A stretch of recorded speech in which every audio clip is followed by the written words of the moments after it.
ഞാനെപ്പോഴും പിള്ളേരോട് പറയാറുണ്ട്, നമ്മുടെ ആ മേഖലയെ നമ്മൾ ഏറ്റവും മെച്ചപ്പെട്ട് നിൽക്കുക. ഏറ്റവും വലിയ ആകാൻ പറ്റിയില്ലെങ്കിലും നമുക്കൊരു സാറ്റിസ്ഫാക്ഷൻ ഏത് പ്രവർത്തിക്ക് ഏറ്റവും അടിസ്ഥാനപരമായി നമ്മൾ പറയാറുണ്ട് സെൽഫ് ലവ് എന്ന് പറയുന്നത് കറക്റ്റാണ്. നമ്മൾ സ്നേഹിക്കണം ആദ്യം. അപ്പം നമ്മളോടുള്ള നമുക്കൊരു ബഹുമാനം നമ്മളോട് തോന്നണം. ഞാനിത് ചെയ്യുന്നത് കാരണം എനിക്ക് എന്നെക്കുറിച്ച് ബഹുമാനം, എന്നോട് സ്നേഹമില്ല, പിന്നെ ഞാൻ ലോകത്തെ മുഴുവൻ സ്നേഹിക്കുന്നതെന്നും അർത്ഥമില്ലെന്നാണ് ഞാൻ വിശ്വസിക്കുന്നത്. ഞാനിപ്പോൾ 4ാമത്തെ ടേണാണ്. ഇത്രയും കാലം MLA ആയിരുന്നു. എൻ്റെ അസാധാരണമായ കഴിവുണ്ട്. കുറേ ആളുകൾ കഷ്ടപ്പെടുന്നു, കുറേ ആളുകൾ കൂടെ നിൽക്കുന്നു, കുറേ ആളുകൾ സ്നേഹിക്കുന്നു. ഉള്ളതുകൊണ്ട് തൃപ്തിയാകുമ്പോഴാണ് അമിതമായ ആഗ്രഹങ്ങളാണ് മനുഷ്യരെ ഈ വഴി തെറ്റിക്കുന്നത് കടൽ. അതുകൊണ്ട് അതില്ലാതിരിക്കുകയാണ് ഏറ്റവും തോളുകൾ. ആ സർഗാത്മകത യഥാർത്ഥ രാഷ്ട്രീയത്തിൽ നഷ്ടപ്പെടും. ഇപ്പോൾ കുറേ കൂടെ വ്യക്തിയാധിഷ്ഠിതമായിട്ടുള്ള ഒരു ഇഷ്യൂ ബേസ്ഡിനേക്കാൾ കൂടുതൽ വ്യക്തിപരമാകുന്നു എന്നുള്ള ഒരു ആശങ്ക സത്യത്തിൽ ഞാൻ പങ്കുവെക്കും. എനിക്കങ്ങനെ തോന്നിയിട്ടുണ്ട്. ഒരിക്കലും നിയമസഭയെ വെച്ച് നിയോ കൺസർവേറ്റീവ്സ് എന്നൊരു വാക്ക്, അതങ്ങനെ കൺസെപ്റ്റ് ശരിക്കും ഇല്ല, നമുക്കറിയത്തില്ലായിരുന്നു ഇങ്ങനെ സംഭവം ഉണ്ടാവും. നിയോ കൺസർവേറ്റീവ്സ് സാർ കയറി പ്രഖ്യാപിച്ചു, നിങ്ങൾ ഇടതുപക്ഷത്തിനെതിരെയാണ്, നിങ്ങളെല്ലാം നിയോ കൺസർവേറ്റീവുകളാണെന്നൊക്കെ പറഞ്ഞു. അപ്പോഴത്തേക്ക് എന്ത് നിയോ അങ്ങനെ കൺസെപ്റ്റ് ഇല്ല മറ്റേതെന്നൊക്കെ പറഞ്ഞ് ബഹളം. സാർ ഇരുന്നു. അത് കഴിഞ്ഞപ്പോൾ എന്നെ വിളിച്ച് വീണ്ടും ലൈബ്രറി പോയിട്ട് നിയോ കൺസർവേറ്റീവ്സിൻ്റെ ബുക്ക് നിയമസഭാ ലൈബ്രറിയിൽ ഇരിപ്പിന് എടുത്തുകൊണ്ടിരാൻ പറഞ്ഞു. ഞാനവിടെ ചെന്നപ്പോൾ ഇത് പുസ്തകത്തിൻ്റെ ഇടയിൽ തപ്പി ചെന്നപ്പോൾ ഒരു പുസ്തകം അവിടെ ഇരിപ്പുണ്ട്. ഇത് അമേരിക്കയിലുണ്ടായ സിസ്റ്റമാണ് സത്യം. ഈ റെയ്ഗനെതിരെ ഉണ്ടായ ഒരു സിസ്റ്റമാണ്.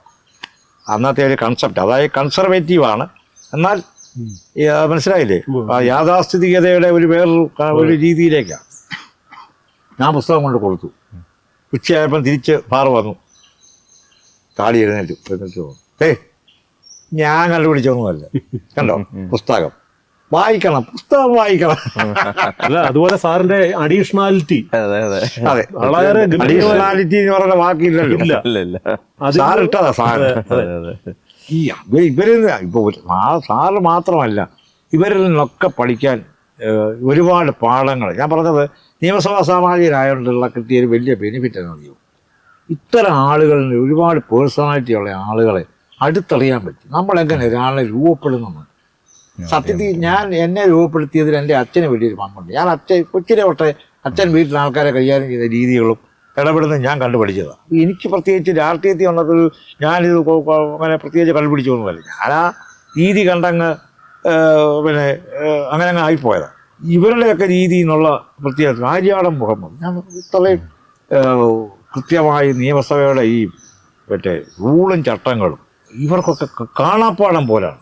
അപ്പോൾ സഭ നല്ല രസമാണ്. സഭയിലെ ചർച്ചകളുടെ അങ്ങനെയാണ്. ഇപ്പോഴത്തെ മന്ത്രി വാസവൻ ചേട്ടൻ മന്ത്രിയായിരിക്കുന്ന സമയത്ത് ഞാൻ പ്രതിപക്ഷത്ത്, അദ്ദേഹം ഭരണകക്ഷിയിലാണ്. വാസവൻ ചേട്ടൻ നന്നായി വായിക്കുന്ന ഒരു ആളാണ്, അറിയാമല്ലോ. അപ്പം ഞാൻ എഴുന്നേറ്റിട്ട് എൻ്റെ പ്രസംഗമാണ് ഈ ധനകാര്യ വകുപ്പിൻ്റെ ചർച്ചയിൽ. അപ്പം ഞാൻ ONV സാറിൻ്റെ കവിത, ഞാൻ പറഞ്ഞു, എൻ്റെ അധ്യാപകനായ ONV കുറുപ്പ് സാറിൻ്റെ ഒരു അതിമനോഹരമായ കവിതയുണ്ട്, വാഗ്ദത്ത ഭൂമി എന്ന് പറയുന്ന കവിത. ഞാൻ പറഞ്ഞു, ONV കുറുപ്പ് സാർ യഥാർത്ഥത്തിൽ ആ വാഗ്ദത്ത ഭൂമി എന്ന് പറയുന്ന കവിത എഴുതിയത് ഈ ബഡ്ജറ്റ് കണ്ടോണ്ടാണ്. ഇതിനകത്തൊന്നുമില്ല, ഈ ബഡ്ജറ്റൊന്നും ഒരു കാര്യവുമില്ല. എവിടെയാ വാഗ്ദത്ത ഭൂമി, എവിടെയാ സൗവർണ ഭൂമി, ഇവിടെ ഈ മരുഭൂമിയിൽ നിന്ന് ഞാൻ ചോദിപ്പൂ, എവിടെയാ വാഗ്ദത്ത ഭൂമി എന്നാണ് കവിത തുടങ്ങുന്നത്. ഞാൻ പറഞ്ഞു, മരുഭൂമിയാണ് ഈ കവിത, ഈ ബഡ്ജറ്റ്, ഒരു ചെറിയ പുൽനാമ്പ് പോലും കാണാനില്ല. ഇതൊക്കെ പറഞ്ഞ് ഞാൻ പ്രസംഗിച്ചു. പ്രസംഗം കഴിഞ്ഞ് വാസവൻ ചേട്ടനാണ് മറുഭാഗത്തു നിന്ന് വരേണ്ടത്. അത് അവരുടെ ഊഴം വന്നപ്പോൾ പുള്ളിയായി വാസവൻ ചേട്ടനുള്ളെ തിരിച്ചടിച്ചു. അപ്പോൾ സരയൂവിൽ എന്ന് പറയുന്ന കവിത ONV കുറുപ്പ് സാറിൻ്റെ. അപ്പം ഐ സരയൂ കൈക്കൊള്ളുക നീ സ്വച്ഛ ശാന്തമാം എന്ന് പറഞ്ഞുള്ള കവിത. അപ്പോൾ അതിനകത്തൊരു ഭാഗമുണ്ട്, സ്വന്തം ഈണം ചമയ്ക്കുന്ന ശരവേഗമാണ് ഞാനൊരു ഭാഗം. വാസവൻ ചേട്ടൻ പറഞ്ഞു, ഇത് ഈ ഗവൺമെൻറ്റിൻ്റെ ഈണം ചമയ്ക്കുന്ന ശരവേഗമാണ് ONV സാറ് പറഞ്ഞതുപോലെ എന്ന് പറഞ്ഞു പുള്ളി. ഇപ്പോൾ കാര്യം രണ്ട് ഭാഗത്തു നിന്ന് എതിർക്കുമ്പോഴും അതിൻ്റെ ഒരു എന്താ പറയുന്നത്, ഒരു തലത്തിലേക്ക് ഈ ചർച്ചകളെ കൊണ്ടുപോയി. പക്ഷെ എനിക്ക് തോന്നുന്നു ഇപ്പം അതില്ല. ഇപ്പം ഇങ്ങനെയുള്ള കവിതകളോ ചർച്ചകളോ ഒന്നും വരാറില്ല. പരിമിതമായ സാറേ, പണ്ട് ബഡ്ജറ്റ് എന്ന് പറയുമ്പം മാണി സാറിൻ്റെ കാലത്ത് ഒരു 5 കവിതയെങ്കിലും, കവിതയുടെ പഴയ കവിത്രയങ്ങളുടെ കവിതയിൽ നിന്നുള്ള കോട്ടിങ് ഒക്കെ ഉണ്ടായിരുന്നു. അതിൻ്റെ ഒരു കഥയുണ്ട്. അതായത് ഒരിക്കൽ ചോദിച്ചു, നമുക്ക് ഈ ഭഗവത്ഗീതയിൽ പറ്റിയൊരു ശ്ലോകം. അപ്പം അതങ്ങനെയാണ് ആ സാധനം വരുന്നത്. നൈനം ചന്തം ദശിസ്ത്രാണി നൈനം ദഗതി പാവക എന്ന് പറയുന്ന അഗ്നി കൊണ്ട് ഇതിനെ മുറിക്കല്ല, ആത്മാവിനെ കുറിച്ച് അതെ അത് ആ ഭാഗം അതാണ്. പക്ഷെ ഈ ബഡ്ജറ്റ് അതാണ് മണ്ണ് വെള്ളം ഇതൊന്നും അതായത് അഗ്നി കൊണ്ട് ഇതിനെ നശിപ്പിക്കാൻ കഴിയുകയില്ല, ആയുധം കൊണ്ട് ഇതിനെ ഇല്ലാതാക്കാൻ കഴിയുകയില്ല എന്ന് പറഞ്ഞ ആളുകൾ. എന്നാൽ ഈ ബഡ്ജറ്റ് അങ്ങനെയാണ്. നിങ്ങളുടെ ഒരു ആയുധത്തിനോ നിങ്ങളുടെ അഗ്നിക്കോ ഇതിനെ ഇല്ലാതാക്കാൻ കഴിയുക എന്നൊക്കെ പറഞ്ഞ് ഇത് അവസാനിപ്പിച്ചത്. കേരളത്തിൽ ബഡ്ജറ്റിനകത്ത് കവിത കൊണ്ടുവന്നതാണ് സാർ ആദ്യം, പിന്നീട് വന്നവരൊക്കെ കൊണ്ടുവന്നു. ആദ്യം അവതരിപ്പിച്ചത് അതായത്. സാറേ ഞാനൊരു കാര്യം ചോട്ടെ, ഇപ്പൊ ഇതെല്ലാം പറഞ്ഞപ്പോഴാണ് സാർ എങ്ങനെയാണ് ഈ സാമ്പത്തിക ശാസ്ത്രജ്ഞനായിട്ട് മാറിയത്? അതായത് എക്കണോമിക്സ് സാർ എടുത്ത് സാറിന്റെ ആ ഒരു ടേസ്റ്റ് വെച്ചിട്ട് സാറ് അതായത് സാറിന്റെ പുസ്തകത്തിന്റെ അല്ലെങ്കിൽ മംഗളത്തിലെ ആ പങ്ക്തിയുടെ പേര് സാമാജികൻ സാക്ഷിയൻ. നമ്മൾ സാമാജികൻ എന്നുള്ളത് ഒരു ഭാഷയുടെ ഒരു ഔന്നത്യം അതിനകത്ത്. എന്തുകൊണ്ടാണ് സാറ് ഈ ONV കുറുപ്പ് സാറിനെയൊക്കെ ഇത്രമാത്രം ഇഷ്ടപ്പെടുന്ന സാറ് ലാംഗ്വേജിലോട്ട് മലയാളം ഇതിലേക്ക് പോകാത്തത് എന്താ? അതായത് ഒന്ന് അച്ഛൻ എക്കണോമിക്സ് അധ്യാപകനാണ്. ഓ അത് ശരി. അതുകൊണ്ട് അച്ഛൻ എക്കണോമിക്സ് പഠിപ്പിച്ചിട്ട് എന്നോട് പിള്ളേർ വന്ന് പറയുന്നത്, അച്ഛൻ്റെ സ്റ്റുഡൻസ് എന്നോട് പറയാറുണ്ട് കുറുപ്പ് സാറിൻ്റെ എക്കണോമിക്സ് ക്ലാസ് ഈ മൈക്രോ എക്കണോമിക്സ് ഒക്കെ അച്ഛൻ ഞങ്ങൾക്ക് പിന്നെ വായിക്കേണ്ട കാര്യമില്ല. അപ്പം ഞാൻ എക്കണോമിക്സിനോട് അങ്ങനെ താല്പര്യമുണ്ട്. എക്കണോമിക്സിൻ്റെ അന്തർധാരകളൊന്നും എനിക്ക് വലിയ പിടിയൊന്നുമില്ല. ഞാൻ അങ്ങനെ വന്നു കഴിഞ്ഞ സമയത്താണ് ഡോക്ടർ ആമിതൻ സാർ ഉൾപ്പെടെയുള്ള ഒരു വലിയ ടീമാണ്, ഡോക്ടർ നന്ദമോഹൻ, പിറ്റി ലോപ്പസ്, ഇവർ കേരളത്തിലെ അന്ന് പ്രമുഖരായ അധ്യാപകർ, പഴയ പ്ലാനിംഗ് ബോർഡ് മെമ്പറായിരുന്നു. ഇവരെല്ലാം യൂണിവേഴ്സിറ്റി കോളേജിലെ എക്കണോമിക്സ് ഡിപ്പാർട്ട്മെൻറ്റിൻ്റെ എൻ്റെ ടീം, അവിടുത്തെ ഫാക്കൽറ്റി ഇവരാണ്. അപ്പോൾ ഇത് എനിക്ക് മനസ്സിലായി. അപ്പം അങ്ങനെയാണ് അന്ന് PS പ്രദീപ് എന്ന് പറഞ്ഞു, ഇപ്പോൾ എഴുത്തുകാരൻ പ്രദീപും ഞാനും ഒരേ ക്ലാസ്സിൽ പഠിച്ചത്. എക്കണോമിക്സ് പഠിക്കാമെന്ന് പറഞ്ഞു. അച്ഛൻ്റെ വിഷയമായതുകൊണ്ടും എക്കണോമിക്സിനോട് താല്പര്യവും കൊണ്ട് ഞാൻ സത്യത്തിൽ എക്കണോമിക്സ് പഠിക്കാൻ പോയി. പക്ഷെ അതെനിക്ക് വലിയൊരു അനുഗ്രഹമായി സത്യത്തിൽ. സെക്കൻഡ് ലാംഗ്വേജ് പഠിച്ചു, എക്കണോമിക്സ് അങ്ങനെ പഠിച്ചു സത്യത്തിൽ. അതുകൊണ്ടാണ് ഞാൻ സാമ്പത്തിക ശാസ്ത്രത്തിലേക്ക് വന്നത്. നമുക്കൊരു നല്ല ധനമന്ത്രിയെ ഭാവിയിൽ പ്രതീക്ഷിക്കാം. ഞാൻ മുമ്പേ പറഞ്ഞ പോലെ എനിക്കിതിനോടൊന്നും വലിയ ഒരു കമ്പമില്ല, ഇന്നതാകണമെന്നൊന്നുമില്ല. എവിടെ ആകുന്നോ അതായി തീരുക എന്ന് ഒരു മനോഹരമായൊരു വാചകമുണ്ട്. എന്ന് പറഞ്ഞ പോലെ എന്തെങ്കിലും ആണെങ്കിൽ ഇപ്പം പ്രസന്ന ആനിക്കാട് ഒരു ആർട്ടിസ്റ്റ് എന്ന നിലയിൽ, കലാകാരൻ എന്ന നിലയിൽ അദ്ദേഹത്തിൻ്റെ ആ മേഖല അത് എനിക്ക് ചെയ്യാൻ പറ്റുകയില്ല.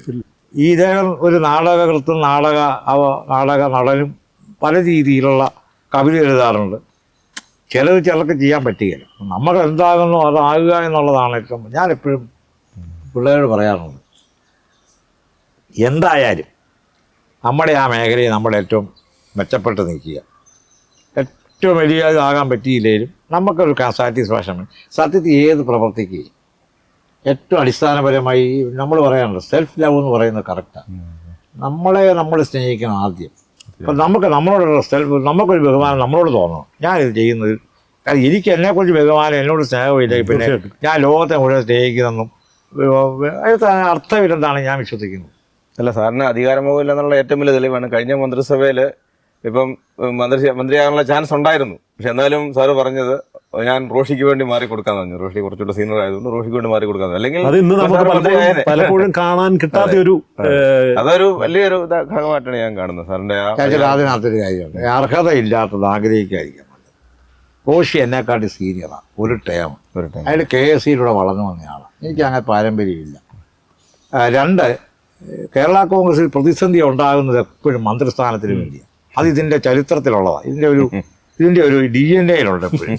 ഇത് വളരണമെങ്കിൽ ഒരു മന്ത്രിസ്ഥാനം കിട്ടിയാണ് എപ്പോൾ പണിയുന്നത്. ഞാനപ്പോൾ ഇതെല്ലാം കണ്ടു വളർന്നതാണ്. ഈ കേരള കോൺഗ്രസിൻ്റെ പിളർപ്പും യോജിപ്പും എല്ലാം കണ്ടു വളർന്ന ഒരാളായതുകൊണ്ട് ഞാനോർത്ത് ഇത്രയും കഷ്ടപ്പെട്ട് നമ്മളൊരു 4-5 MLA-മാരുണ്ടായി, ഒരു മന്ത്രിസ്ഥാനം കിട്ടിയപ്പോൾ അത് എനിക്ക് വേണമെന്ന് പറഞ്ഞ് മുറിക്കാനോ അല്ലെങ്കിൽ 2.5 വർഷം ഈ ടേൺ വെക്കുന്നതൊന്നും ഞാനോർത്ത് എനിക്ക് എൻ്റേതായൊരു കാഴ്ചപ്പാടുണ്ട്. ഞാൻ പറഞ്ഞു കോശി അർഹതപ്പെട്ടയാൾ അതയക്ക് കൊടുക്കണം എന്നുള്ള. ഞാനാണ് ഇപ്പോൾ പാർട്ടി തീരുമാനമൊന്നും എടുത്തില്ല. എന്നോട് പത്രക്കാർ പുറകെ നടന്ന് ചോദിച്ചു ആരായിരിക്കും മന്ത്രി. ഞാൻ കോശിയായിരിക്കും മന്ത്രി. അതങ്ങനെ തീരുമാനിച്ചു. നമ്മൾ കോശിക്ക് സീനിയോറിറ്റി ഇപ്പോൾ ഉള്ളതിൽ ജോസ് കെ മാണി ആയിരുന്നു, ജോസ് കെ മാണി ആയാലും പക്ഷേ കോശിയാവും.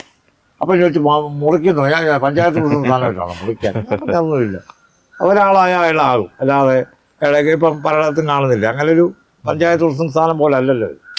അതൊന്നും കാര്യമില്ല. പിന്നെ ഒരു കാര്യം, നമുക്കെന്തെങ്കിലും വരാനുണ്ടെങ്കിൽ അതാരും വിചാരിച്ചാലും തടയാൻ പറ്റത്തില്ല. ഇതെല്ലാം വന്ന് ഇപ്പം ഇത്രയും കാലം MLA, ഞാൻ ഇപ്പം 4ാമത്തെ ടേണാണ്. ഇത്രയും കാലം MLA ആയിരുന്നു, എൻ്റെ അസാധാരണമായ കഴിവുണ്ട്. കുറേ ആളുകൾ കഷ്ടപ്പെടുന്നു, കുറേ ആളുകൾ കൂടെ നിൽക്കുന്നു, കുറേ ആളുകൾ സ്നേഹിക്കുന്നു. സാഹിത്യത്തെ കുറിച്ച് പറഞ്ഞ ആൽക്കമിസ്റ്റിൽ അത് പറയുന്നുണ്ടല്ലോ. കറക്റ്റ്. അതെ, കൊയ്ലോ കൊയ്ലോ. ഈ ആൽക്കമിസ്റ്റ് ഞാൻ സ്ഥിരം പ്രസംഗിക്കുന്ന ഒരു സാധനം. അത് കറക്റ്റാണ്, ഞാൻ പറഞ്ഞ അത് ശരിയാണ്. അതുകൊണ്ട് അതൊന്നും തടസ്സപ്പെടുത്താൻ പറ്റുകയില്ല. പിന്നെ ഉള്ളതുകൊണ്ട് തൃപ്തിയാകുമ്പോഴാണ് ഈ ബുദ്ധൻ പറഞ്ഞിട്ടുണ്ട്, ഈ desire is the basic cause of sorrow എന്ന് ബുദ്ധൻ പറഞ്ഞിട്ടുണ്ട്. അമിതമായ ആഗ്രഹങ്ങളാണ് മനുഷ്യനെ ഈ വഴിതെറ്റിക്കുന്ന ഘടകം. അതുകൊണ്ട് അത് ഇല്ലാതിരിക്കുകയാണ് ഏറ്റവും സുഖമുള്ള ഒരു കാര്യം. വ്യക്തിപരമായിട്ട് പിന്നെ എനിക്ക് ഉണ്ടായ ഒരു അനുഭവം, സാറ് ഫോക്ക്ലോർ അക്കാഡമിയുടെ അംഗമായിരിക്കുന്ന സമയത്ത് ഒരിക്കൽ സാർ എന്നെ വിളിച്ചിട്ട് ചോദിച്ചു, എൻ്റെ അമ്മ തിരുവാതിര മുത്തശ്ശിയാണ്, എന്നെ വിളിച്ചു അമ്മയ്ക്ക് അവാർഡുകൾ വല്ലതും കിട്ടിയിരുന്നു. കാരണം സാർ അമ്മയായിട്ട് ബന്ധപ്പെട്ട് കുറേ ചടങ്ങുകളിൽ ഇങ്ങനെ അമ്മയുടെ ഞാൻ പറഞ്ഞില്ല, ഇവരെയൊക്കെ പ്രായമായ ആൾക്കാർ അവർ പറഞ്ഞു പ്രായമായ ആൾക്കാരെ പരിഗണിക്കാനുള്ള അവസരമുണ്ട്. ഞാൻ അതിൻ്റെ ഡീറ്റെയിൽസ് എല്ലാം കൂടി ഒന്ന് ഞാൻ കൊടുത്തു. അമ്മയ്ക്ക് ഗുരുപൂജ പുരസ്കാരം കിട്ടി. അപ്പം ഈ കലാസാംസ്കാരിക രംഗത്ത് പ്രത്യേകിച്ച് പ്രായമായ ആൾക്കാരെ അർഹിക്കുന്ന ആദരവ് കൊടുക്കണം എന്ന് ഒരു തിരിച്ചറിവ്, ഒരു കൾച്ചറൽ ഒരു പേഴ്സ്പെക്റ്റീവ്. അത് നമുക്ക് അങ്ങനെ ഒരു ചിന്താശേഷിയുള്ള സാറിൻ്റെ നേതൃത്വത്തിൽ നമ്മുടെ ഈ മണ്ഡലത്തിൽ, കാഞ്ഞിരപ്പള്ളി മണ്ഡലം ബേസ് ചെയ്ത് ഒരു കൾച്ചറൽ ഫോറം, അതിന് സാധ്യത കൂടുതലില്ലേ? അത് വേണ്ടതല്ലേ? എൻ്റെ ഒരു കാഴ്ചപ്പാട് പറഞ്ഞാൽ രാഷ്ട്രീയം സത്യം പറഞ്ഞാൽ സർഗാത്മകമാണ്. അല്ലാതുള്ള രാഷ്ട്രീയം, നമ്മൾ വെറുതെ രാഷ്ട്രീയം പറയുന്നത് വേണ്ടി, രാഷ്ട്രീയം എന്ന് പറയുന്നത് നാടിന് വേണ്ടിയായിരിക്കും. ആ രാഷ്ട്രീയത്തിനകത്ത് ഒരു സർഗാത്മകതയുള്ള ഗുണം വെച്ചാൽ നമുക്കൊരു പ്രതിപക്ഷ ബഹുമാനം ഉണ്ടാകും, പരസ്പരമുള്ള ഒരു അഭിപ്രായ ഭിന്നത ഉണ്ടാകും. അത് വേറെ അഭിപ്രായ വ്യത്യാസങ്ങൾക്ക് അപ്പുറത്തേക്ക് നമുക്ക് നമ്മുടേതായ ചില ബൗണ്ടറികൾ വന്ന് നമ്മൾ നീക്കി, ലക്ഷ്മണ രേഖകൾ നമുക്ക് വാക്കിലാണേലും പ്രവൃത്തിയിലാണേലും സമീപനത്തിലാണേലും ഉണ്ടാകും. ആ സർഗാത്മകത യഥാർത്ഥ രാഷ്ട്രീയത്തിൽ നിന്ന് നഷ്ടപ്പെടുക. ഇപ്പോൾ കുറേ കൂടെ വ്യക്താധിഷ്ഠിതമായിട്ടുള്ള ഒരു ഇഷ്യൂ ബേസ്ഡിനേക്കാൾ കൂടുതൽ വ്യക്തിപരമാകുന്നു എന്നുള്ള ഒരു ആശങ്ക സത്യത്തിൽ ഞാൻ പങ്കുവെക്കും. എനിക്കങ്ങനെ തോന്നിയിട്ടുണ്ട്. തീർച്ചയായിട്ടും. അപ്പോൾ എന്നെക്കുറിച്ച് കഴിഞ്ഞ ദിവസം ഒരു വീഡിയോ ഇറങ്ങിയിട്ടുണ്ട്. കേരളത്തിലെ 140 MLA ഏറ്റവും കൊള്ളുകയില്ലാത്ത MLA ഞാനാണെന്ന് പറഞ്ഞാണ് വീഡിയോ. അപ്പം ഞാൻ ആ വീഡിയോ കണ്ടു നോക്കിയപ്പോൾ അത് വ്യക്തിപരമായി എന്നെ പല രീതിയിൽ ആക്രമിക്കാൻ നോക്കുന്നുള്ളതല്ലാതെ എൻ്റെ പ്രവർത്തനത്തിൽ ഞാൻ പെർഫെക്റ്റ് ഒന്നുമല്ല, 100% ഞാൻ സമ്പൂർണ്ണനൊന്നും അല്ലല്ലോ. പക്ഷെ എൻ്റെ പ്രവർത്തനത്തിനകത്തുള്ള അതിനൊരു അപാകത എടുത്ത് കാണിക്കാതെ വ്യക്തിപരമായി ഞാൻ അങ്ങനെയാണ്, ഞാൻ ഇങ്ങനെയാണ്, അതൊരു സുഖമില്ലാത്ത ഒരു പത്രപ്രവർത്തനമാണ്, ഒരു മാധ്യമപ്രവർത്തനം. ഞാൻ പ്രതികരിക്കാൻ പോയില്ല. പിന്നെ വേറൊരു കാര്യമുണ്ട്, എനിക്ക് എന്നെക്കുറിച്ച് ഞാൻ പറഞ്ഞ പോലെ ചില ബോധ്യങ്ങളുണ്ട്. ഞാൻ അതിനപ്പുറത്തേക്ക് പോകേണ്ട കാര്യമില്ല. മറ്റുള്ള ഞാൻ എന്ത് പറയുന്നു എന്ന് ചിന്തിച്ചാൽ, ഉപ്പൻചാണ്ടി സാർ ഒരിക്കലേ ഞാൻ സാറും കൂടെ, സാറിന് മറ്റേ മുഖ്യമന്ത്രി സ്ഥാനം കഴിഞ്ഞ് ട്രെയിനിൽ പോകാനായിട്ട് നിൽക്കുക. അപ്പം ഞാൻ സത്യം പറഞ്ഞാൽ എൻ്റെ ഈ തിരക്ക് കാരണം AC ടിക്കറ്റ് എടുത്തത്, ഈ വേണാടിൻ്റെ. സാറ് അപ്പം ഞാൻ സാറ് AC-ക്കകത്തായിരിക്കും എന്ന് ഓർത്ത് ഞാൻ സാറേ വണ്ടി പറഞ്ഞു കയറാൻ. ഞാൻ അപ്പുറത്താണ് കയറി, നോൺ AC-യിലാണ്. ആ നോക്കുമ്പോൾ ഇദ്ദേഹം നോൺ AC-യിൽ, ഞാൻ AC-യിൽ, ഞാൻ കൂട്ടത്തിൽ ചാടിക്കും.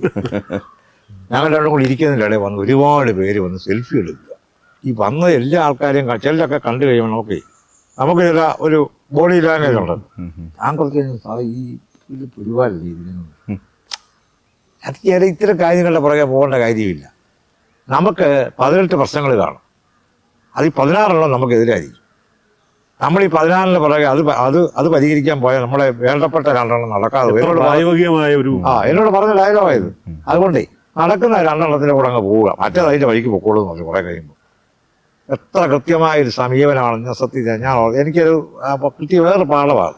ഞാനിപ്പോൾ അങ്ങനെ ഞാൻ പിന്നെ അത് സ്വയം രൂപപ്പെടുത്തിയ അങ്ങനെ പലതും പറയും. അതിൻ്റെ പുറകെ മറുപടി പറയാൻ പോയാൽ നമുക്ക് ചെയ്യേണ്ട ചില ജോലി കിടപ്പുണ്ട്, അത് ചെയ്യണമല്ലോ. അത് ചെയ്യാനായിട്ടുള്ള സമയം കിട്ടാതെ പോകും. ഞാൻ പറഞ്ഞത് ഈ ഒരു ക്രിയേറ്റിവിറ്റി, ഒരു സർഗാത്മകത യഥാർത്ഥത്തിൽ പൊളിറ്റിക്സിൽ നിന്ന് അപ്രത്യക്ഷമാകുക. പക്ഷെ മാത്രമല്ല വേറെ പ്രശ്നങ്ങളുണ്ട്. നമുക്ക് പൊതുവിടവില്ലാതാകുക. എവിടെ നമുക്കെല്ലാം കൂടി ഇതുപോലെ നമുക്ക് ഇരിക്കാൻ പറ്റുന്ന ഒരവസ്ഥ ഇനി 10 വർഷം കഴിഞ്ഞാൽ ഉണ്ടാകുമെന്ന് ഞാൻ വിശ്വസിക്കുന്നില്ല. ഞാൻ നെഗറ്റീവായി പറയല്ല. ആളുകളെ അങ്ങനെ വിഭജിച്ച് വിഭാഗീയതയിലേക്ക് അങ്ങ് മാറുകയാണ്. നമ്മുടെ ചിന്തകൾ പോയി, നമ്മൾ ഭയപ്പാടോടെ ജീവിക്കുന്നത്. നമുക്ക് എന്ത് പറയണം നടത്തില്ല. പണ്ടങ്ങനെ അല്ലായിരുന്നു. എൻ്റെ വേണാട് യാത്രയിലൊക്കെ ഞങ്ങളിങ്ങനെ എല്ലാം ചർച്ച ചെയ്യും, രാഷ്ട്രീയം മതവും. ഇപ്പം അതൊക്കെ പറഞ്ഞ വലിയ പ്രശ്നങ്ങൾ. ആരെങ്കിലും ഉള്ള മൊബൈലിലെടുക്കും, അത് വിടും, അതിനകത്ത് ചെറിയ സാധനം എടുക്കും, ഒരു പണി തരും. നമ്മൾ കാരണം നമുക്ക് പേടിയാ, ഭയപ്പെടാം സംസാരിക്കും. സത്യത്തിൽ ആരും നമ്മൾ ഭയപ്പെടുത്തുന്നതല്ല, നമുക്ക് സ്വയം ഒരു ഭയപ്പാടുണ്ട്. അപ്പം അതുകൊണ്ട് ഈ സർഗാത്മകത യഥാർത്ഥത്തിൽ നഷ്ടപ്പെടുന്നു. പൊതുവിടങ്ങൾ യഥാർത്ഥത്തിൽ നമുക്ക് മനസ്സ് തുറക്കാനുള്ള പൊതുവിടങ്ങൾ പറയും. ഇവിടെയാണ് യഥാർത്ഥത്തിൽ ഞാൻ എൻ്റെ ഒരു കാഴ്ചപ്പാട് എന്താ പറഞ്ഞ പോലെ പോക്കറോൾ അക്കാഡമി പ്രസന്നാനിക്കാരൻ്റെ അമ്മ ഒരുപാട് കാലമായിട്ട് കലാരംഗത്ത് ഇവരാരും ഒരു പക്ഷേ ഇവിടം കൊണ്ട് അങ്ങ് അവസാനിക്കും അവിടേക്കുള്ള അറിവുകൾ. അങ്ങനെയാണ് ഞങ്ങൾ ഗുരുപൂജ പുരസ്കാരം ഒന്ന് നൽകുന്നത്.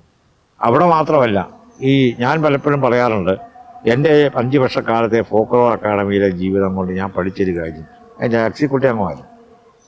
മോഹൻലാലിനെയും മമ്മൂട്ടിയും അവർക്ക് ഒരുപാട് സമ്പന്നമായ വർണ്ണശബളമായ ഒരു അന്തരീക്ഷത്തിലെ സിനിമയുടെ സാങ്കേതികത്വത്തിൻ്റെ ഒരു പിൻബലമില്ലാതെ ഈ തീത്തയ്യൊക്കെ ചെയ്യുന്ന കലാകാരന്മാരെ സത്യത്തിൽ സമ്മതിക്കണം. സ്വന്തം ജീവൻ പണയം വെച്ചാണ് ചെയ്യുന്നത്, സ്വന്തം ജീവൻ പണയം വെച്ചു. ഞാൻ അങ്ങനെയുള്ള കലാകാരന്മാർ ഒരുപാട് പേരെ വീട്ടിൽ പോയി. പകല് മീൻ പിടിക്കാൻ പോകും, രാത്രിയിൽ മറ്റേ നാടൻ പാട്ടിന് കൊട്ടാൻ പോകും. ഞാൻ സത്യത്തിൽ ഇവരൊക്കെ യഥാർത്ഥ കലാകാരന്മാർ. കാരണം അവരുടെ ഡെഡിക്കേഷൻ ഭയങ്കരം, അവരുടെ ഒരു കമ്മിറ്റ്മെൻറ്റ് ഭയങ്കരം. അപ്പോൾ അത് യഥാർത്ഥത്തിൽ അങ്ങനെയുള്ള ഒരു തലമുറ നമ്മുടെക്കിടയിൽ. പക്ഷേ ഞാൻ വിശ്വസിക്കുന്നത് ലഹരിക്കൊക്കെ എതിരെയുള്ള മാർഗം കൂടുതൽ കളിസ്ഥലങ്ങൾ ഉണ്ടാക്കുക, കൂടുതൽ സാംസ്കാരിക കേന്ദ്രങ്ങൾ ഉണ്ടാക്കുക. നമ്മൾ വായനയിലേക്കും ഇതിലേക്കൊക്കെ പോകുമ്പോൾ നമുക്ക് ഈ മറ്റ് ചിന്തകൾ നമ്മൾ മാറും. പുതിയ കോർട്ട് വരുന്നല്ലോ. അതെ, ഇപ്പം നമ്മുടെ നിയോജകമണ്ഡലത്തിൽ തന്നെ മണിമലയിൽ പുതിയ സ്റ്റേഡിയം വരുന്നു. കേരളത്തിലെ 5ാമത്തെ സ്പോർട്സ് സ്കൂൾ നമുക്ക് വരികയാണ്. 36 കോടി രൂപ ചെലവഴിച്ച് കുന്നംഭാഗത്ത്. ഇവിടെ 14-ാം മൈലിൽ നമ്മുടെ വോളിബോൾ കോർട്ട് വരും. ഇതോടൊപ്പം തന്നെ നമ്മൾ പുതിയൊരു കോർട്ട് ഇവിടെ പൊൽങ്ങോത്ത് ആരംഭിച്ചു. ഈ കളിസ്ഥലങ്ങൾ പരമാവധി ഉണ്ടാക്കുക. അതേപോലെ എൻ്റെ സുഹൃത്തു കൂടിയാണ്, അദ്ദേഹം ഒരു കായിക അധ്യാപകൻ കൂടിയാണ്. ഇനി എവിടെയെങ്കിലുമൊക്കെ സ്ഥലം തന്നാൽ അവിടെ എല്ലാം കായിക സ്ഥലങ്ങൾ ഉണ്ടാക്കുക എന്നുള്ളത് നമ്മുടെ ഒരു ഫോക്കസാണ്. 2 സാംസ്കാരിക കേന്ദ്രങ്ങൾ. അതിനിടയ്ക്ക് ഒരു പറഞ്ഞോട്ടെ, വിട്ടുപോയി. ഇപ്പം ഇത് പറഞ്ഞപ്പോഴാണ് ഈ പുളിക്കൽ കവലയിലെ നോവൽറ്റി ക്ലബിന്റെ ഭാഗത്ത് നിന്നുകൊണ്ട് ഒരുപാട് ഒരു സപ്പോർട്ട് സാറിന് വന്നു. സാറിന്റെ മണ്ഡലത്തിലെ വിദ്യാഭ്യാസ പരിപാടിക്ക് ഇട്ടിരിക്കുന്ന പേര് പുറപ്പാടെന്നാണ്. ബൈബിളുമായിട്ട് ഈ പുറപ്പാടാണ് ഒത്തിരി ബന്ധം. അതൊരു പുറപ്പാടാണ് എല്ലാ അർത്ഥത്തിലും. അപ്പൊ ഞാൻ പറഞ്ഞ ഈ മേഖലയിലൊക്കെ സാറിൻ്റെതായ പല സാമാജികന്മാർക്കും ഇല്ലാത്ത തരത്തിൽ ഒരു കുട്ടികളുടെ ലൈബ്രറി ഉണ്ട്. ഒരു 6 ലക്ഷം രൂപയുടെ പുസ്തകം അവിടെ ഞാൻ കളക്ട് ചെയ്തിട്ടുണ്ട്. കുട്ടികൾക്കൊന്ന് വായിക്കാം, എപ്പം വേണേലും ഒന്ന് വായിക്കാം. പുളിക്കൊക്കെ വരയിൽ 6 ലക്ഷം രൂപയുടെ പുസ്തകമുണ്ട്. ഈ പ്രാവശ്യം MLA ഫണ്ടിൽ നിന്ന് പുസ്തകം എല്ലാ സ്കൂൾ ലൈബ്രറിയും കൊടുക്കും, പരമാവധി കൊടുക്കും. ഈ വർഷം വീണ്ടും കൊടുക്കും. വായിക്കാൻ താല്പര്യമുള്ളവർക്ക് വായിക്കാം. പിന്നെ 2 ഇടങ്ങൾ, ഒന്ന് ഫോക്കലോർ അക്കാഡമിയുടെ സബ് കേന്ദ്രം. അത് തുടങ്ങാൻ കാരണം വെച്ചാൽ ഈ എല്ലാവരുടെയും ധാരണയാണ്. ഞാൻ അവിടെ ചെന്നപ്പോഴാണ് മനസ്സിലാക്കിയത്, ഈ ഫോക്ക് എന്ന് പറയുന്നത് ഇവിടെ മലബാറിൻ്റെ മേഖലകളിൽ മാത്രമേ ഉള്ളൂ. തെയ്യം എന്നുള്ളതാണ് അവിടെയാണ് എപ്പോഴും നമ്മുടെ ചിന്ത. നമ്മളെ കാണുന്നില്ല തെയ്യത്തിൻ്റെ മാത്രമാണ്. പക്ഷേ തിരുവിതാംകൂറിൻ്റെ വലിയൊരു കൺസെപ്റ്റ് ഉണ്ട്. പടയണി, ഇവിടെ പടയണി, അതുപോലെ വള്ളപ്പാട്ട്, ഇതെല്ലാം നമ്മുടേതായ ചില ഒരുപാട് രീതികൾ അന്യമായിക്കൊണ്ടിരിക്കുക. സത്യത്തിൽ ഞങ്ങൾ ഇടപെട്ടൊരു കാര്യമാണ്. അതുവരെ സ്കൂൾ യുവജനോത്സവത്തിൽ വള്ളപ്പാട്ടില്ലായിരുന്നു, ഓർക്കുന്നുണ്ടോ? അത് വള്ളപ്പാട്ടിൽ ഐറ്റമില്ലായിരുന്നു. നമ്മൾ വെച്ച നിർദ്ദേശമാണ് വള്ളപ്പാട്ട് ഇതിൻ്റെ ഭാഗമാണ്. ഇപ്പോൾ ഇന്നതുകൊണ്ടല്ല, ആറന്മുളയിലെയും കുട്ടനാട്ടിലെയും വള്ളപ്പാട്ടുകൾക്ക് ആശാമാരെ തപ്പി നടക്കുക സ്കൂളുകാർ. അങ്ങനെ വള്ളപ്പാട്ട് നമ്മൾ കുറെ കൂടെ ജനകീയമാണ്. ഈ വന്നു കഴിഞ്ഞപ്പോഴാണ് ഈ ഫോക്കോളക്കാരെ ഉദ്ദേശിച്ചത് സത്യത്തെ അതായിരുന്നു. ഫോക്ക് കലാകാരന്മാർക്ക് വരാനും അവരുടെ പരിപാടി അവതരിപ്പിക്കാനും. അതാണ് ഈ വെള്ളാവൂരെ ഫോക്ക് കേന്ദ്രം. അത് കഴിഞ്ഞപ്പോഴാണ് കേരളത്തിൽ 14 ജില്ലകളിൽ ഈ പ്രമുഖരായ ആളുകളുടെ പേര് സാംസ്കാരിക കേന്ദ്രം ആരംഭിക്കാൻ തീരുമാനം. അത് ഞാൻ കയറി ആതിരപ്പള്ളി വേണമെന്ന് ഇങ്ങനെ ആവശ്യപ്പെട്ടു. 5 ഏക്കർ സ്ഥലം വാങ്ങിച്ചു. അതിൻ്റെ ഫൈനൽ പ്ലാൻ അപ്രൂവ് ചെയ്തു. കേരള സ്റ്റേറ്റ് ഫിലിം ഡെവലപ്മെൻറ്റ് കോർപ്പറേഷനെ കൊണ്ട് അതിൻ്റെ പ്ലാൻ ഫൈനലൈസ് ചെയ്ത് കഴിഞ്ഞ ദിവസം അതിൻ്റെ ചർച്ചയായിരുന്നു. അടുത്ത മാസം അത് ഫൈനലൈസ് ചെയ്യുകയാണ്. ഏകദേശം 35 കോടി രൂപ ചെലവഴിച്ച് അവിടെ ഓപ്പൺ തിയേറ്റർ, അതോടൊപ്പം തന്നെ കലാകാരന്മാർക്ക് താമസിക്കാനുള്ള സൗകര്യം, നിങ്ങളെ പോലുള്ള ആളുകൾക്ക് നിങ്ങളുടെ പ്രദർശനത്തിനുള്ള വേദികൾ, കോട്ടയത്തെ അടയാളപ്പെടുത്തുക അതിനകത്ത്. അതൊരു യാത്ര കൂടിയാണ്. അതായത് യാത്ര ആരംഭിക്കുന്നിടത്തിൽ നിന്ന് അവസാനിക്കുമ്പോൾ കോട്ടയത്തെ കണ്ടിട്ടിറങ്ങിപ്പോലെ കോട്ടയത്തിൻ്റെ സാംസ്കാരികതയൊന്ന് കാണാനുള്ള മനോഹരമായ സ്ഥലം വാങ്ങിച്ചിട്ടിരിക്കുന്നു. ഞാൻ പറഞ്ഞത് എനിക്ക് നല്ല വിശ്വാസമുണ്ട്. ഇതൊക്കെ പൂർത്തീകരിച്ചാൽ അവിടേക്ക് വരുമ്പോഴത്തേക്ക് ആളുകളുടെ വൈകുന്നേരങ്ങളിൽ എന്ത് ചെയ്യണം എന്ന് മറ്റേ സിനിമ ചോദിച്ച പോലെ, പരിപാടി എന്ന് ചോദിക്കുന്ന പോലെ, ഇതിന്നൊക്കെ മോചനത്തിന് ഇതുപോലുള്ള സ്ഥലങ്ങളിൽ ചെല്ലുമ്പോൾ വേണ്ട. ഇപ്പം റേഡിയോ കേൾക്കാനായിട്ട് ആൾക്കാർ വൈകുന്നേരം വന്ന് പോകുന്നുണ്ട്. തിരുവനന്തപുരത്തെ മ്യൂസിയത്തിൽ പോയി കാണാൻ പോയ സന്ധ്യയാകുമ്പോൾ കുറേ പേരുണ്ട്. ഏതാ അവർ വേറെ തന്നെയല്ല ഈ റേഡിയോയിലെ പ്രോഗ്രാം കേൾക്കാൻ പറ്റുന്നുണ്ട്. അപ്പം അങ്ങനെ പഴയ ഗ്രാമത്തെ ഒരിക്കൽ കൂടി പുനഃസജ്ജീവിക്കുക. ഇത് വലിയ കലാകാരന്മാരെയൊന്നും നമുക്ക് രൂപപ്പെടുത്താനൊന്നുമല്ല, വലിയ പണച്ചെലവുമല്ല. പക്ഷെ എനിക്കൊരു അവിടെ നമ്മൾ ചെയ്യാൻ പോകുന്നിടത്ത് സാധനം എന്ന് വെച്ചാൽ ഒരു ഓപ്പൺ സ്റ്റേജ് കെട്ടി കൊടുത്തിട്ടുണ്ട്. ആർക്കും അവിടെ ഒന്ന് പെർഫോം ചെയ്യാം. നിങ്ങൾക്ക് ആർക്ക് വേണമെങ്കിൽ നിങ്ങൾക്കൊരു 15 പേർക്ക് വന്നാൽ നിങ്ങളുടേതായ പെർഫോമൻസ് ഉള്ള സ്ഥലമാണ്. എപ്പം വേണേലും വേദി ഇല്ലാത്തതുകൊണ്ട് സൗകര്യം ഇല്ലാത്തതുകൊണ്ട് ചെയ്യേണ്ട കാര്യമില്ല. അപ്പം ഇങ്ങനെ വരുമ്പോഴത്തേക്ക് എനിക്ക് നല്ല ഉറപ്പാണ് ഗ്രൂപ്പുകൾ വരും, സജീവമാകും. കുറേ കൂടി സാംസ്കാരിക, അത് ഈ സാംസ്കാരിക രാഷ്ട്രീയ പ്രവർത്തനത്തിൻ്റെയും ജനപ്രതി എന്ന നിലയിലുള്ള പ്രവർത്തനത്തിൻ്റെ ഭാഗമായതുകൊണ്ടാണ് ഞാൻ ഈ സാംസ്കാരിക പ്രവർത്തനത്തിനോട്. ഇതിൻ്റെ പേര് വേറെ ബെനിഫിറ്റ് ഒന്നുമില്ല, അറിയാമല്ലോ. സാംസ്കാരിക പ്രവർത്തകരാണ് രണ്ടുപേരും, യാതൊരു മെച്ചം പ്രത്യേകിച്ചില്ലാത്തൊരു മേഖലയായി. അല്ല, മനസ്സിന് കിട്ടുന്ന പക്ഷെ ഞാൻ പറയാൻ മാത്രമേ നമുക്ക് കിട്ടുന്ന ഒരു സന്തോഷം എന്ന് പറഞ്ഞാൽ കോടികൾ കൊടുത്താൽ കിട്ടാത്ത സന്തോഷമാണ് സത്യത്തിൽ നമുക്ക് ഇത്തരം കാര്യങ്ങൾ. ഇപ്പം നമ്മളിത് ദൃശ്യം 2024 ആരംഭിക്കുക, 25 ഈ മാസം അവസാനത്തേക്ക് പൊന്മുഖത്ത് ആരംഭിക്കുക. 7 ദിവസം നീണ്ടു നിൽക്കുന്ന കലാപരിപാടി. ഇന്ത്യയിലെ കലാകാരന്മാരിൽ 9 സ്റ്റേറ്റിൽ നിന്ന് ആൾക്കാർ വരുന്നുണ്ട്. ഇതൊക്കെ എന്തിനാണ് ചെയ്യുന്നത് ചോദിച്ചാൽ അതിനുവേണ്ടിയാണ്. ഒരു കാര്യം കൂടെ പറഞ്ഞുകൊണ്ട് ഞാൻ അവസാനിപ്പിക്കാം. സാംസ്കാരിക പ്രവർത്തനത്തിൽ പോയ എൻ്റെ വാച്ച് പോയത് അത് ഞാൻ പറഞ്ഞിട്ടുണ്ട്. ഞാൻ വാച്ച് കെട്ടിയിട്ടില്ല. 10ാം ക്ലാസ് കഴിഞ്ഞ് പ്രീ ഡിഗ്രിക്ക് പഠിക്കുന്ന കാലത്ത് എനിക്ക് അച്ഛൻ 10ാം ക്ലാസ് ജയിച്ചതിന് ഒരു വാച്ച് വാങ്ങിച്ചത്, നല്ലൊരു വാച്ചായി. അപ്പം നാട്ടിൽ ആർട്സ് ആൻഡ് സ്പോർട്സ് ക്ലബ്ബുണ്ട് ചമ്പക്കരെ. ഇന്ന് അവിടെ എല്ലാ വർഷവും അവിടെ നാടകം നടത്തും. ഇത് വേറെ മാർഗ്ഗം, ഭയങ്കര ആളാണ്. പിന്നെ സൂപ്പർ താരങ്ങൾ പങ്കെടുക്കുന്ന പോലെ ജനം ഇടിച്ചു കയറുന്നത്. കാരണം വെച്ചാൽ നമ്മുടെ നാട്ടിലെ ഞങ്ങളൊക്കെ കൂടെ അത് നടത്തുന്നത്. 10-12 വർഷക്കാലം പ്രമുഖമായ നാടകങ്ങളെല്ലാം നടത്തി. നാടകമെല്ലാം കഴിഞ്ഞാൽ സുഭാഷ് സ്കൂളിൻ്റെ പുറകിലൊരു അന്ന് ഈ കപ്പയുടെ സ്ഥലം, കപ്പ കുറച്ച് കഴിഞ്ഞാൽ പിന്നെ ഗ്രൗണ്ട് ഫ്രീയാണ്. അവിടെയാണ് ഇത് പരിപാടിയൊക്കെ. പിരിവാണ് മുഴുവൻ. ആർട്ടിയുള്ള പിരിവുണ്ടാണ് ഇത് ഓടുന്നത്. നടിക്ക് 100 രൂപയാണ് ചാർജ്, മേക്കപ്പുകാരന് 20 രൂപ, അങ്ങനെയൊക്കെ അത്ര ഉള്ള റേറ്റ്. പക്ഷേ പിരിവ് കിട്ടുന്ന 2 രൂപ 3 രൂപയ്ക്ക്, അങ്ങനെയാണല്ലോ, അറിയാമല്ലോ. ആ 2 രൂപയ്ക്ക് ഭയങ്കര വിലയാണ്. അങ്ങനെ വന്ന് ലാസ്റ്റ് ഒരു നാടകം ഉണ്ടായിരുന്നു. ആ നാടകം എനിക്ക് അക്കൽദാമി, പി ആർ ചന്ദ്രൻ്റെ അക്കൽദാമ, ഒരു ജഡ്ജിയുടെ കഥയായിരുന്നു. അതിൻ്റെ പിരിവിൻ്റെ കാശ് എങ്ങനെയോ പോയി, നമുക്കറിയത്തില്ല സംഭവിച്ചതെന്ന്. നാടകം തീർന്നു കഴിഞ്ഞപ്പം മൈക്കുകാരനെ നടിയാൻ വിടാൻ കാശില്ല. അപ്പം ഞങ്ങൾ മുകളിൽ വേറെ വഴിയില്ല. അവസാനം ഞങ്ങൾ 5 പേരുടെ കൈ കിടന്ന വാച്ച് ഊരി പണയം വിറ്റു. അപ്പോൾ അടുത്ത് വേറൊരാൾ വസ്തു വിറ്റ പൈസ ഉണ്ടായിരുന്നു. ആ 5 വാച്ച് പണയം വെച്ചേച്ച് നടിയെ മൈക്കുകാരനെ എല്ലാം രാവിലെ പറഞ്ഞു വിട്ടു. രാവിലെ അച്ഛൻ ചോദിച്ചു, ഇന്ത്യയുടെ വാച്ച് ഒന്നും മിണ്ടിയില്ല. പക്ഷെ പിന്നെ അത്രയൊന്നും മിണ്ടിയില്ല. പക്ഷെ ഞാനതോടെ പിന്നെ ഞാൻ ജീവിതത്തിൽ വാച്ച് വെച്ചു. പിന്നെ ഈ നിമിഷം വരെ ഒരുപാട് വാച്ചുകൾ എൻ്റെ കൈ വന്നു വീണിട്ടുണ്ട്. ഞാനത് പലർക്കും കൊടുത്തു. ലാസ്റ്റ് ഒരു വാച്ചിൻ്റെ കഥയുണ്ട്. അത് വളരെ ഒരു ഹൃദയസ്പർക്കായ കഥയാണ്. എൻ്റെ അച്ഛൻ മരിക്കുന്നതിന് 2-3 വർഷങ്ങൾക്ക് മുമ്പ് ഒറ്റപ്പാലം കോളേജിൽ അച്ഛൻ പഠിപ്പിച്ചൊരു സ്റ്റുഡൻറ്റ് ഒറ്റപ്പാലത്തിൽ നിന്ന് കാണാൻ വന്നു. അച്ഛൻ ഈ വരുന്നവരൊക്കെ വന്നു കഴിഞ്ഞാൽ അച്ഛന് പേരായും വാച്ചും ഒക്കെ ഒരു ചില ആൾക്കാർക്കുണ്ടല്ലോ ഒരു ഒബ്സഷൻ. പിന്നീടുള്ള കഥയാണ്. ജീവിത സന്ധ്യയ്ക്ക് ഞാൻ വീട്ടിൽ ഇരിക്കുമ്പോൾ കയറി വരുന്നു. അച്ഛൻ മരിച്ചു കഴിഞ്ഞൊരു 5-6 മാസം കഴിഞ്ഞു. എനിക്ക് ആരും പരിചയമില്ല, പ്രായമുള്ള ഒരാളാണ്. ഞാൻ സാറിനെ പഠിപ്പിച്ചാന്നൊക്കെ പറഞ്ഞ് പോകാൻ നേരത്ത് നല്ല മനോഹര ആ വാച്ചൻ്റെ ഉള്ളിപ്പോഴും വില കൂടിയൊരു വാച്ച്. അപ്പോൾ എന്നോട് ഇത് അച്ഛന് വേണ്ടി ഞാൻ വാങ്ങിച്ചത്. കുറുപ്സാറ് പറഞ്ഞായിരുന്നു എനിക്ക് വാച്ച് വേണം. ഇങ്ങനെ പോകാൻ നേരത്ത് അന്ന് ചോദിച്ചു എന്നാ വേണമെന്ന്. ഞാൻ ഇനി വരുമ്പോൾ എന്നാ കൊണ്ടുവരണമെന്ന്. ആ അച്ഛൻ പറഞ്ഞു ഒരു വാച്ച് കൊണ്ടുവരാൻ പറഞ്ഞു. അങ്ങനെ പുള്ളി വാങ്ങിച്ചു വെച്ച വാച്ചാണ്. 3-4 വർഷത്തിന് ശേഷം പുള്ളി ആ വാച്ചുമായിട്ട് എന്നെ കാണാൻ ഒറ്റപ്പാലത്തിന് ഇവിടെ വന്ന് എനിക്ക് വാച്ച് തന്നിട്ടാണ് പോയി. അച്ഛന് കൊടുക്കാൻ പറ്റിയത് മകൻ ഇരിക്കട്ടെന്ന് പറഞ്ഞു. നല്ല വാച്ചായിരുന്നു. അപ്പം അങ്ങനെ അപ്പോഴത്തേക്ക് അച്ഛൻ മരിച്ചു പോവുകയും ചെയ്തു. ഞാനത് കഴിഞ്ഞ് ഈ വാച്ചെടുത്ത് കെട്ടിയപ്പോൾ എൻ്റെ മകൾ പറഞ്ഞു അച്ഛന് നന്നായിട്ട് ചേരുമെന്ന് പറഞ്ഞു. പക്ഷെ ഞാൻ എടുത്ത് തീരുമാനത്തിൽ നിന്ന് പുറകോട്ട് പോകാൻ ചെറിയ വൈമുഖ്യം. ഞാൻ വീട്ടിൽ കൊണ്ടൊക്കെ കെട്ടിയേച്ച് ഞാൻ വീണ്ടും തിരിച്ചിപ്പോഴും എൻ്റെ കയ്യിൽ അത് സേഫായിട്ടിരിക്കണം. അത് അച്ഛൻ്റെ ഓർമ്മയ്ക്കായിട്ട് ആ വാച്ച് അവിടെ വെച്ചിട്ടുണ്ട്. സാറ് പറഞ്ഞു ഈ വാച്ചിന്റെ കഥയ്ക്ക് കാൾ മാർക്സ് ആർട്ടിനെ കുറിച്ച് പറഞ്ഞ ഡെഫിനിഷനുമായിട്ട് ഭയങ്കര ബന്ധമുണ്ട്. ഒന്ന് ഓർക്കണം, കാൾ മാർക്സ് ആർട്ടിനെ കുറിച്ച് ഒരു ഡെഫിനിഷൻ പറഞ്ഞു. Art is A secret confession at the very same time it is an immortal movement of its time. കാലത്തിന്റെ അനശ്വരഗതിയുടെ അടയാളപ്പെടുത്തൽ. ഈ സമയത്തെ ഈ ഓരോ കാലത്തും ഓരോ കല വരുന്നു, അതിനെ അടയാളപ്പെടുത്തുന്നതാണ് കല എന്ന് പറയുന്നത്. ഒരു കലയെ സംരക്ഷിക്കാൻ വേണ്ടി വാച്ചിനെ നഷ്ടപ്പെടുത്തിയതിൽ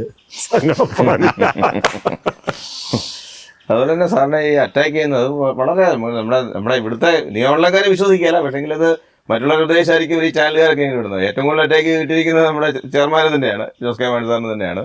പിന്നെ റോഷിക്ക് കിട്ടിയിട്ടുണ്ട്, നമ്മുടെ പ്രമോദ് നാരായണൻ ഓ, അതിനകത്ത് അതിനകത്ത് വലിയ കാര്യമൊന്നും വിമർശനം നന്നായിട്ടാണെങ്കിൽ നമുക്ക് ഇഷ്ടം. അതെ. ഞാൻ ഇന്ന് ഒരു പത്രക്കാരോട് ചോദിച്ചു എന്താ നമ്മളെ കുറിച്ച് മോശമായിട്ട് എഴുതാത്തത് കേട്ടില്ലായിരുന്നു. ഇന്ന് ഞാൻ ഒരു പത്രക്കാരോട് ചോദിച്ചു, ഞാൻ പറയണ സാർ, ഞാൻ പറഞ്ഞു നിങ്ങൾ എഴുതുമ്പോഴാണ് നമുക്ക് കുറെ കൂടെ ഒരു അങ്ങനെയാണല്ലോ. നല്ലത് തന്നെ പറഞ്ഞുകൊണ്ടിരുന്നു കഴിഞ്ഞാൽ എന്തോ ഇയാള് EMS കൊണ്ട് പറഞ്ഞിട്ടില്ലേ, നമ്മളെ പറ്റി മോശം പറഞ്ഞില്ലെങ്കിൽ എന്തോ പ്രശ്നമുണ്ട്. പ്രിയപ്പെട്ടവര്, നമ്മുടെ കാഞ്ഞിരപ്പള്ളി മണ്ഡലത്തിൻ്റെ സാമാജികനും അതേപോലെ തന്നെ കേരളത്തിൻ്റെ ഗവൺമെൻറ് ചീഫ് വിപ്പുമായ ഡോക്ടർ N ജയരാജ്, അദ്ദേഹത്തിൻ്റെ തിരക്ക് ഏറിയ നിമിഷങ്ങൾ ഇടയിലും ഇതേപോലെ ചെറിയ ഒരു സംവാദത്തിന്, ചെറിയ സംവാദം ആണെങ്കിലും വളരെ വിപുലവും വിശാലവുമായ മേഖലകളിലേക്ക് അത് കടന്നെത്തി. അദ്ദേഹത്തിൻ്റെ മനസ്സിൽ ഉള്ള ചിന്തകൾ, ആലോചനകൾ, ഇവിടുത്തെ സാംസ്കാരിക മേഖലയെ പുഷ്ടിപ്പെടുത്തുന്നതിന് വേണ്ടി അദ്ദേഹം ആലോചിച്ച് ഉറച്ച് നടപ്പിലാക്കാൻ തീരുമാനിച്ചിട്ടുള്ള കാര്യങ്ങൾ, ഇതെല്ലാം ഈ പുതുവർഷത്തിൽ സാധിതപ്രായമാകട്ടെ എന്ന് ആശംസിച്ചുകൊണ്ട് നിർത്തട്ടെ.